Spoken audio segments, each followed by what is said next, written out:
Vamos a ver la primera, la placa que sigue, donde se ve el ranking de percepción de corrupción que elabora Transparencia Internacional.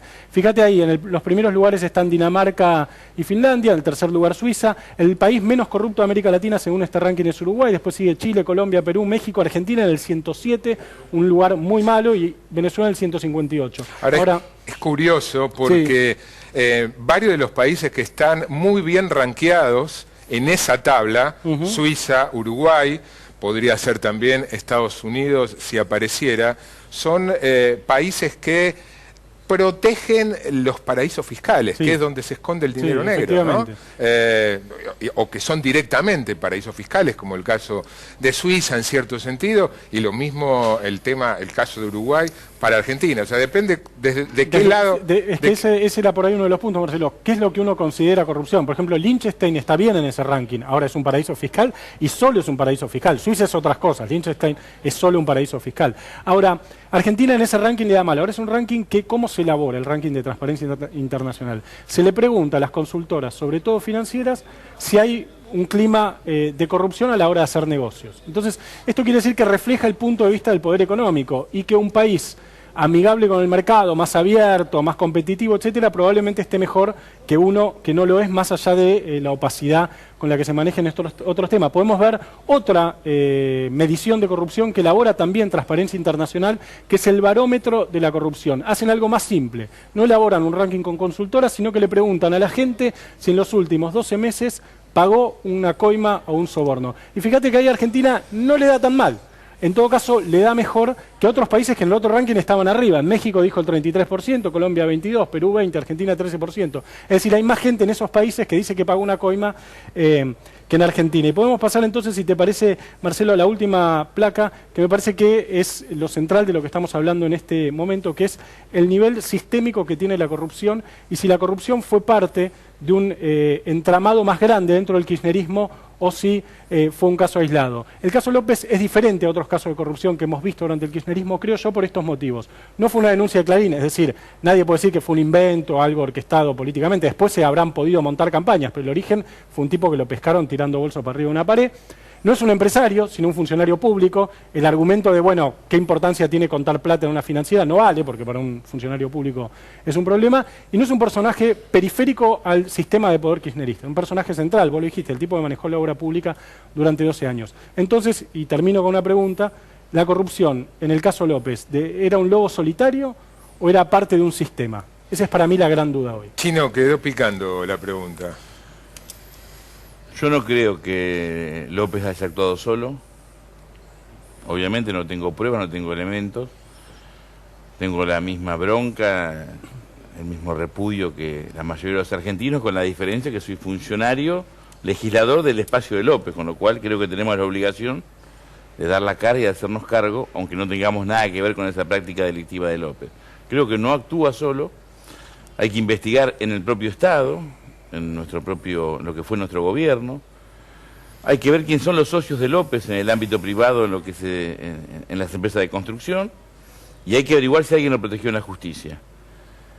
Lo que creo que también tenemos que tener en claro desde el espacio que representamos, el peronismo, el kirchnerismo, que es un antes y un después. No se puede intentar especular con este tema en cuanto, bueno, pero usted tiene a Calcaterra, los Panama Papers, porque podemos hacer todo un debate de la corrupción en los términos que vos lo planteás, pero no corresponde, nos tenemos que hacer cargo de López y de lo que aparezca, dejando en claro que no somos lo mismo, porque a mí me aterra que a la vuelta de la esquina está el que se vayan todos, y eso no solamente perjudica a las mayorías populares, más allá de la suerte de la política, de las estructuras, de los espacios formales de la política, sino hablo de la mayoría del pueblo, y beneficia a los grupos económicos. Por eso me parece que lo de López es un antes y un después, tiene que haber una investigación, necesitamos la verdad, sobre todo quienes militamos y reivindicamos mucho de lo hecho en los últimos 12 años, que nos hemos hecho cargo hace tiempo de los errores y las asignaturas pendientes, pero nunca creíamos que íbamos a tener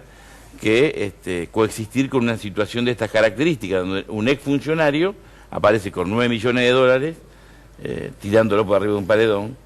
Y eso implica que además de que queremos que le caiga todo el peso de la ley, que vaya preso, repito, que se investigue. Yo no creo que estuvo solo, pero bueno, lo tiene que determinar la justicia. Ahora, cuando decís yo no creo que estuvo solo, una de las miradas que se pueden hacer es hacia arriba él tenía a De Vido y a Cristina. La mirada tiene que ser hacia arriba, hacia abajo, hacia el costado, en forma oblicua. Hay que investigar todo.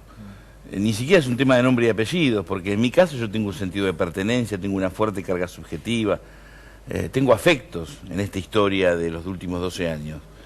Pero esto excede los nombres y apellidos. Acá lo que está en juego en antes y después, ante un gobierno que ajusta, que empobrece, que hoy reprimió en Rosario, que empieza a mostrar esa beta autoritaria, que ha despedido decenas de miles de argentinos a la calle, en el Estado y en la actividad privada, es la posibilidad de reconstruir una mayoría desde el peronismo, desde el socialismo, del radicalismo, desde el Partido Intransigente, Nuevo Encuentro, todas las fuerzas que estén en contra del ajuste, el empobrecimiento, la baja de actividad, los tarifazos. Y para eso se requiere partir de la verdad y trascender de los nombres. Tiene que ser una construcción colectiva que luego recreará nuevas referencias, pero hoy eso está lejano. Hoy hay que dar respuesta concreta a la ciudadanía que legítimamente y con bastante bronca seguramente nos interpela. Alejandro, escribiste vos una nota titulada Toda la verdad, haciendo referencia a qué.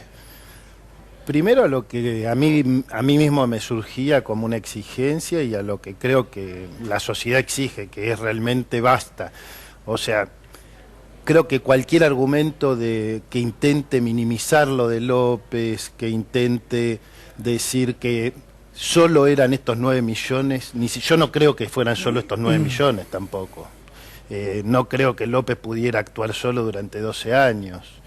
Me parece que todo ese tipo de argumentos inverosímiles lastiman a la política, le hacen un daño más grande, o sea, incrementan el daño gigantesco que López le hace a la política, se incrementa si hay dirigentes que intentan plantear argumentos como López era malo y es un caso aislado, el macrismo también es corrupto. Entonces, o sea, ese es un argumento que implica que, ¿qué quiere decir eso? Que todo el kirchnerismo, todo el peronismo, o toda la oposición argentina, o toda la política argentina es corrupta. Yo, por ejemplo, que estoy convencido que hay miles de militantes sociales, políticos en la Argentina, que hubo muchos funcionarios, y hay funcionarios con los que yo puedo disentir o no. Pero estoy convencido que hay dirigentes políticos en la Argentina que yo puedo coincidir con ellos o puedo disentir, pero que no son corruptos. Que no están ahí para robarse plata. Entonces, lo que hace López y lo que hacen aquellos dirigentes que están tratando de minimizar el caso López es obstaculizar que volvamos a discutir de política. Saber toda la verdad, que salga a luz todo lo que tenga que salir a luz, que, digamos, se investigue más allá de cualquier límite, es una condición fundamental, porque yo creo que, digamos, José mostró estas placas que son súper interesantes, pero hay una cosa que está muy clara, que es la política argentina es mucho más corrupta que lo que la ciudadanía quiere soportar. Y me parece que el caso López es un antes y un después, como decía el Chino, porque al aparecer de manera flagrante, cinematográfica, yo en el artículo ese que vos decís, digo, de una manera que sería muy difícil que un buen novelista logre construir esa escena, porque es una escena casi delirante, ¿no es cierto?, inverosímil, digamos, muy impresionante, marca un antes y un después, y en ese sentido creo que es cierta la metáfora del terremoto. Es un terremoto, y frente al terremoto y a la destrucción, lo que tiene que haber es un norte claro de cuáles son los principios, cuáles son las ideas políticas, cuál es el debate político. Y la política se tiene que basar en una idea elemental: el dinero público es sagrado, punto. No puede discutirse que el dinero público es sagrado. Chino, ¿cómo impacta esto en el kirchnerismo en particular y en el peronismo en general? Lo primero, ya hubo claros intentos de despegue por parte de dirigentes. Bueno, lo vimos a Mansur, al Perovich, diputados de Misiones, diputados nacionales, escindiéndose, ampliando la fisura que ya venía percibiéndose dentro del peronismo. ¿Cómo crees que sigue? A mí me parece que son planos diferentes. Una cosa es la dirigencia, donde a veces nos puede agarrar el temor de a dónde vamos, queremos reposicionarnos, reempezar un juego que es difícil reempezarlo porque esto no es una foto, es una película. Y otra cosa es el conjunto de la sociedad. A mí me parece que debemos tratar de estar atentos, escuchando qué pasa en el seno del pueblo también para aprender y tomar decisiones concretas respecto a lo que está en juego. Por ejemplo, se discutió días atrás y seguramente se va a discutir dentro de unas horas el tema de los fueros. A mí me parece que tenemos que ser claros al respecto. Nosotros no podemos utilizar los fueros, reivindicando lo que implican los fueros en política, pero ante situaciones de estas características, donde hay una, más que sospecha, una convicción de vastos sectores sociales de que la política es sinónimo de corrupción, cosa que no es cierto, pero hay que demostrarlo ahora lo contrario, tenemos que invertir la prueba. No podemos aparecer nosotros desde los fueros utilizándolo para no estar a disposición de la justicia. Cualquier compañero del peronismo que quiera reposicionarse pensando bien de servir al conjunto del pueblo, tiene que prescindir de esas cuestiones legales, aunque la legalidad lo avale, porque esto es un tema estrictamente político. Hay que estar de señal, de símbolo. Estrictamente político. Un gesto, un símbolo estrictamente político. Aunque la legalidad te autorice a hacer uso del fuero, tenés que prescindir del fuero y ponerte a disposición de la justicia. Ahora, ¿eso debería ser una decisión individual de la persona acusada o debería ser una decisión del bloque? En el caso de Vido, pueden por ejemplo, ser ambas cosas. ¿vos estarías a favor de que el bloque debería ser una decisión individual y si no, tiene que ser una decisión colectiva. Si no, no se entiende lo que está en juego. No basta con decir, bueno, murió el Frente para la Victoria. Una pregunta feneció el kirchnerismo. Parece que es más complejo el tema. Una pregunta por ahí para Leo, para los dos. La visión que ustedes tenían del kirchnerismo en general y de Néstor y Cristina en particular, ¿cambió a partir de esto? Mira, yo creo lo siguiente.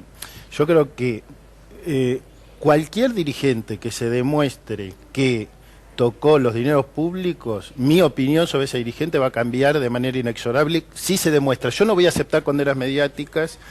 Estoy a favor de la presunción de inocencia que marca la Constitución y me parece que acá claramente hay una operación que es la siguiente, es ligar el caso López al conjunto de la política, el conjunto de la política a un conjunto de ideas políticas e ideales que no tienen que ver ni siquiera con una etapa o 10 años de la Argentina, porque son ideas que se han discutido en otros lugares del mundo y que han venido, como la idea de igualdad, de justicia social, son ideas que en la misma Argentina existen desde hace muchísimos años.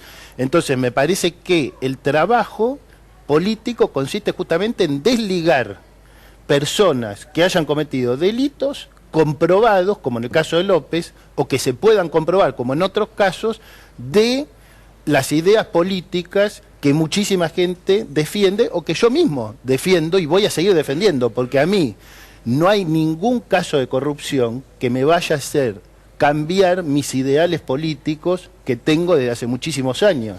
Y eso me parece que es un punto central, porque acá hay un cierto chantaje de, por cada corrupto, vamos a avanzar en contra de un derecho. Y nosotros tenemos que ser muy claros, vamos a ir contra todos los corruptos y vamos a ir a favor de todos los derechos y a defender todos los derechos. Chino, ¿crees que esto acelera cierto proceso de deskirchnerización que se estaba evidenciando en el Frente para la Victoria, en el peronismo en general? Reitero, me parece que buscar categorías o denominaciones, acá hay un problema que nos excede. Por un lado está lo de la corrupción, que creo que queda clara la posición, coincidimos, y después está la política, tarifazos, ajustes, despidos, pibes que van a la escuela y le dicen a la señorita, señor, tengo hambre, me duele la panza, anoche no comí. Personas informales, de la informalidad, que salen a buscar su pan, su plata todos los días, su dinero, su ingreso para llevar comida a la casa. Esa situación, por más que esté este hecho de José López, que no es un invento, bien lo dijo, no es una maniobra de los medios, existe, hay que investigarlo y hay que caerle con todo el peso de la ley, no va a poder tapar permanentemente las situaciones sociales de un gobierno que ha decidido, más que en ese aspecto hay que reconocerle que más allá que en las últimas semanas la campaña cambió un poco y lo licuó su discurso, siempre habló de un ajuste, de sincerar, de colocar la política económica en el marco de los que quieren invertir, que son los grupos económicos, insertarnos en el mundo, para ello el mundo es Wall Street. Y eso se paga con muchos desocupados, 2 dígitos, salario a la baja, baja del consumo. Eso nosotros tenemos que enfrentarlo y ahí se va a recomponer la denominación que le querramos dar desde el peronismo o desde un frente que no tendrá nombre hoy, para estar juntos, ser leales y consecuentes con los intereses de esas mayorías, no solamente en la declamación, en los conflictos en forma permanente, en forma diaria, siempre dentro de la legalidad, pero defendiendo los puestos de trabajo, defendiendo a nuestros pibes de la policía que hoy tiene mano libre para hacer lo que se le canta, sobre todo en la provincia de Buenos Aires. Me parece que ahí vamos a reformular la política y no tanto en lo que los dirigentes pensamos para ver cómo nos reacomodamos, cambiándonos de camiseta. Alejandro. No sé, yo creo que el kirchnerismo, los dirigentes kirchneristas tienen un desafío enorme que es, digamos, lo que yo planteo en el texto ese es, acá hay cómplices y hay víctimas al cuadrado. Los cómplices son aquellos que se hicieron los tontos mientras López hacía lo que hacía, o los que se hagan los tontos ahora. Y ahí ese es un camino de complicidad. ¿Y las víctimas al cuadrado? Las víctimas al cuadrado son aquellos que siempre defendieron ideas y trabajaron de manera honesta por esas ideas y ahora ven a toda su identidad política y a sus propias ideas muy sacudidas por este terremoto del que hablábamos. Quiero decir, todas esas personas honestas que trabajaban y defendían una idea, que iban a una movilización, que apoyaban, que trabajaban en el barrio, en la universidad, en la fábrica, etcétera, o los funcionarios, vuelvo a insistir, funcionarios que nunca jamás tocan, no tienen una sola denuncia. Funcionarios que no tienen una sola denuncia, lo cual, digo, también que tengan denuncia no prueba nada, pero insisto, funcionarios que no tienen una sola denuncia significa algo muy claro, digamos. Entonces yo creo que esas personas tienen que tomar un camino claro de buscar toda la verdad, porque ese es el lugar y el camino por el cual pueden y tienen que recomponerse como fuerza política. ¿Los satisfizo la respuesta de Cristina? No, para nada, en absoluto. A mí la verdad que el post, digamos, pasando muy rápido de López a quién le dio la plata, no me parece. ¿Por qué? Porque, digamos, ella decide hablarle a la militancia, pero ella fue presidenta, como ella decía, de los 40 millones de argentinos, fue presidenta de todos los argentinos, y ella, como presidenta, tenía que instrumentar los mecanismos de control. No solo tenía la obligación de no tocar dineros públicos, tenía la obligación de mejorar y garantizar que los mecanismos de control para que no existieran los López funcionaran transparentemente. Yo creo que justamente un error gravísimo, y en esto coincido mucho con lo que planteó José, es que en estos gobiernos, llamémoslos como quieras, más de izquierda, progresista, del campo nacional popular, un defecto grave es no haber tomado la bandera de la corrupción en serio en sus manos. ¿Por qué? ¿Por qué lo planteo? Porque vos sabés perfectamente que no existiría el capitalismo y el capitalismo argentino en particular sin una historia de corrupción. La historia de la corrupción es la historia del capitalismo argentino. Muchas de las grandes empresas argentinas hoy se formaron a través de procesos de colusión, de corrupción, de evasión. Bueno, la patria contratista. La patria contratista, estábamos hablando de eso, estábamos discutiendo sobre eso. Y estamos discutiendo con un gobierno que además tiene raíces y relaciones con eso y tiene colusión de intereses muy grande entre 20 funcionarios y sus zonas de interés privado específica, lo cual es una falta de ética gravísima, nombramiento de familiares, etcétera. Cuando teníamos que discutir eso, aparece esto que es una consecuencia de no haber instrumentado los mecanismos. Entonces vos no podés poner un post en Facebook planteando quiero saber quién le dio la plata, porque yo quiero toda la verdad, no solo quién le dio la plata. ¿Sí, no? Yo creo que fue positivo que haya expresado su opinión, que se haya comunicado con la militancia. Creo que faltan algunos aspectos. Yo coincido con lo que hablábamos hoy, o hablaba José, que yo comparto. Un hecho de corrupción en el Código Penal es igual cualquiera sea el responsable, pero moralmente, éticamente, políticamente es mucho más grave cuando lo lleva adelante un funcionario, alguien que integra un gobierno cuyo objetivo es combatir la injusticia, la inequidad y plantear la justicia social. Me parece que faltan elementos. Bueno, seguramente habrá otras comunicaciones, no creo que sea la única. ¿Qué pasó abajo en la militancia?